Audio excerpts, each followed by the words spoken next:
জমিদারেরা আসতো, এখানে বিকেলবেলা বসতো। সদরঘাটের ভিড় আর কোলাহলের পাশেই কিছুটা নীরবে দাঁড়িয়ে আছে একটি লাল বিল্ডিং।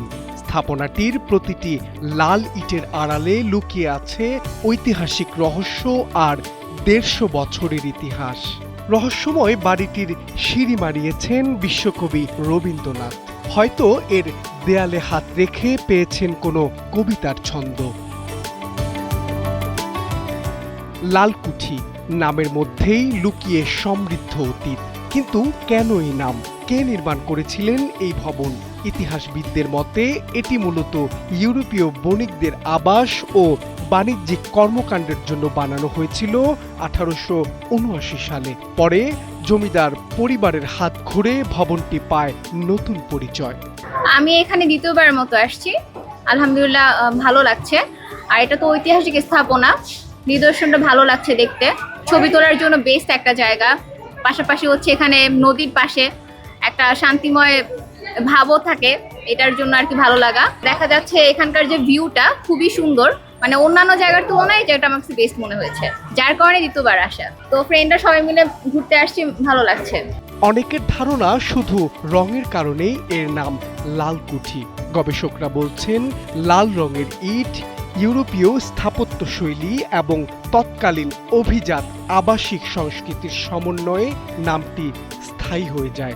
একসময় এই ভবনের সামনে দিয়েই চলতো বুড়িগঙ্গার ব্যস্ত নৌ বাণিজ্য। আমি আমার ফ্যামিলি নিয়ে এসেছি। জায়গাটা পুরান ঢাকার, তো অনেক জায়গায় অনেক পুরনো জিনিসপত্র ঘাটাঘাটি করলে আমরা আমাদের ঐতিহাসিক সম্পর্কে জানতে পারি। তো আমি আহসান মঞ্জিলও গেছি, এগুলা সব জায়গায় গিয়েছি। এখন এই জায়গায় শুনেছি যে আমাদের রবীন্দ্রনাথ ঠাকুর এসেছিল, তো ভাবলাম এখানে এসে দেখে যাই। আর জায়গাটা খুবই সুন্দর। আমি আমার ফ্যামিলি নিয়ে ঘুরতে এসেছি, তো আমার খুবই ভালো লাগতেছে। লালকুঠির নামে সবাই চিনে, তো সেই ক্ষেত্রে ছুটির দিনে দেখা যায় বাচ্চাদের নিয়ে আসলে বাচ্চারা খোলামেলা জায়গা পরিবেশ পছন্দ করে, ঘুরতে বেশ ভালোই লাগে। লালকুঠির প্রতিটি খিলান, প্রতিটি বারান্দা আর প্রতিটি দেয়ালে সময়ের ক্ষত চিহ্ন স্পষ্ট। কোথাও খসে পড়েছে পলেস্তরা, কোথাও হারিয়েছে পুরনো অলঙ্করণ। তবুও স্থাপত্যের সৌন্দর্য এখনো দর্শনার্থীদের মুগ্ধ করে। আমি আমার ওয়াইফ এবং আমার বাচ্চাকে নিয়ে আসলাম। এটা একটা ঐতিহ্যবাহী স্থান। এইটার রিনোভেশনের কাজ চলতেছে প্রায় 2 বছর প্লাস। সো ঢাকা শহরের যে সমস্ত হিস্টোরিক্যাল প্লেসগুলো আছে, আমরা চাই এই সমস্ত হিস্টোরিক্যাল প্লেসগুলো যাতে এরকম করে সুন্দর করে আমাদের জন্য সংরক্ষণ করা হয়, যাতে আমাদের ইতিহাসটা আমাদের আরও দীর্ঘদিন আমরা ধরে রাখতে পারি। একসময় এই ভবন ছিল নদী কেন্দ্রিক অভিজাত জীবনের প্রতীক। এর স্থাপত্য ইউরোপীয় নকশার পাশাপাশি স্থানীয় কারিগরদের দক্ষতার ছাপও স্পষ্ট। সময়ের সঙ্গে ভবনটির ব্যবহার একাধিকবার বদলেছে, যা ঢাকার সামাজিক ও রাজনৈতিক পরিবর্তনের নীরব দলিল। শুটিং হয়েছিল, আমরা তখন ছোট, তখন ওখানে দাঁড়িয়েছে। এখন আমার মনে আছে যে ওই ডায়লগটা, ওনাকে দেখতেও ওই দেশীয় ছিলেন।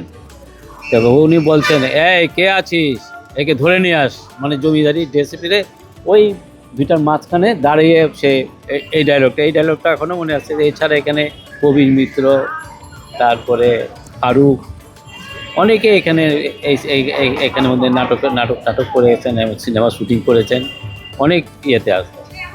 এখন বিশেষ করে এখানে এটা একটা লাইব্রেরি ছিল, এই লাইব্রেরির মধ্যে কিন্তু সুন্দর লাইব্রেরি ছিল।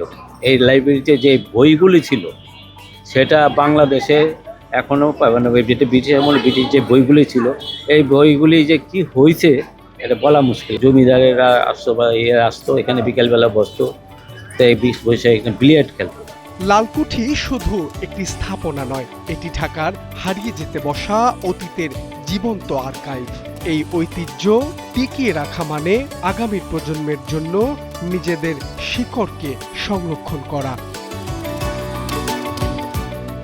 মাহবুব আলম শ্রাবণ, সময়ের আলো।